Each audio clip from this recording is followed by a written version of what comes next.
Bismillahirrahmanirrahim. Assalamualaikum warahmatullahi wabarakatuh. Untuk kali ini kita akan membahas soal ujian sekolah, trial ujian sekolah yang pertama. Tapi di sini nanti kita tidak akan membahas semua soal, hanya 5 soal yang akan kita bahas. Untuk yang pertama yaitu soal nomor 8. Di sini ada soal terkait jurnal penjualan. Yang ditanyakan adalah jurnal penjualan dengan metode periodik. Untuk menjawab soal dengan jenis transaksi seperti di sini, yang harus kita perhatikan adalah yang pertama, tanggal 21 Juni 2019 dijual barang dagang, berarti ini adalah transaksi penjualan. Yang kedua, kita cek termin pembayaran. Nah, karena ada termin pembayaran berarti nanti transaksinya terjadi secara kredit. Maka dari itu kita harus mencari jurnal yang tidak ada akun cash in bank, berarti ini salah. Kita tinggal mencari jurnal yang lain karena ini transaksi penjualan, berarti akunnya adalah sales. Kita cari jawaban C, D, atau E. Ketika terjadi penjualan kredit, berarti debit adalah akun receivable atau piutang, lalu kredit sales, dan PPN-nya PPN keluaran. Ini salah, berarti jawabannya kalau tidak D itu sekarang kita cek nominal 20 juta itu adalah salesnya, berarti penjualan 20 juta. 20 juta, paid out PPN keluaran 10 juta, debitnya account receivable, jadi jawabannya yang ini salah karena account payable. Yaitu untuk soal nomor 8. Oke, kita selanjutnya akan membahas soal nomor 11 tentang penyesuaian beban dibayar di muka. Di sini beban dibayar di muka yang dimaksud adalah sewa gedung. Jadi perusahaan pada tanggal 1 Agustus membayar sewa sebesar 14.400.000 untuk jangka waktu 1 tahun. Yang ditanyakan adalah AJP untuk tanggal 31 Desember 2016. Yang menjadi perhatian adalah di sini menggunakan pendekatan aset.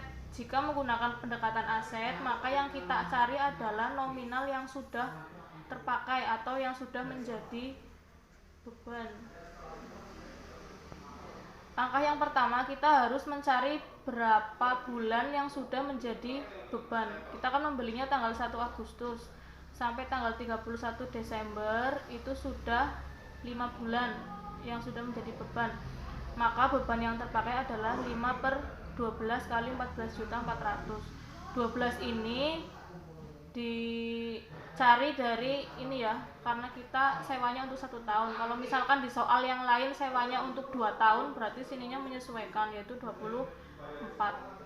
Kalau ini kita hitung, nanti ketemunya 5/12 kali 14.400.000, ketemunya 6 juta. Maka cari nominal yang 6 juta. Di sini ada A dan D. Ada 2. Tadi kan kita sudah di soal pendekatannya aset ya. Kalau pendekatannya aset, maka titik fokusnya adalah yang sudah menjadi beban, maka debitnya itu adalah yang beban. Cari yang beban, berarti jawabannya yang A, beban sewa dan sewa dibayar di muka. Kalau yang D ini berarti debitnya sewa dibayar di muka, ini pendekatannya menggunakan pendekatan beban, bukan pendekatan aset. Ya, untuk soal selanjutnya adalah soal nomor 14. Di sini kita mencari penjualan bersih PT Sinar Jaya. Penjualan bersih dicari dengan rumus penjualan dikurangi retur penjualan dikurangi dengan potongan penjualan. Tinggal kita masukkan saja nominalnya, nanti akan ketemu angkanya 2.041.200.000. Yang penting dihafal rumusnya aja ini ya. Soal 27, nomor 27 ini adalah soal Microsoft Excel untuk mencari penyusutan menggunakan metode garis lurus. Sebenarnya ini mudah karena kita bisa mencarinya lewat ini ya, simbol yang di depan. Kalau SYD berarti ini sum year degree, berarti ini nanti mencari penyusutan dengan rumus jumlah angka tahun. Kalau metode garis lurus itu bahasa Inggrisnya straight line method. Jadi kira-kira yang mana? Straight line method itu kan disingkat SLN, berarti pakainya yang ini B. Soal 39 itu mencari bunga deposito. Bunga deposito rumusnya setoran dikali bunga dikali jangka waktu. Setorannya di sini kan 50 juta ya, setoran awalnya dikali bunga 18%, berarti 18 per 100 dikali jangka waktu 6 bulan. 6 bulan ini ditulis 6 per 12 karena hitungannya dalam 1 tahun. Bunga di sini ini 18%, itu bunga per tahun. Jadi kalau 6 bulan ditulisnya 6 per 12.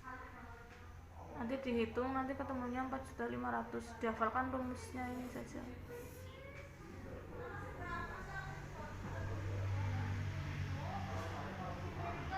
Assalamualaikum warahmatullahi wabarakatuh.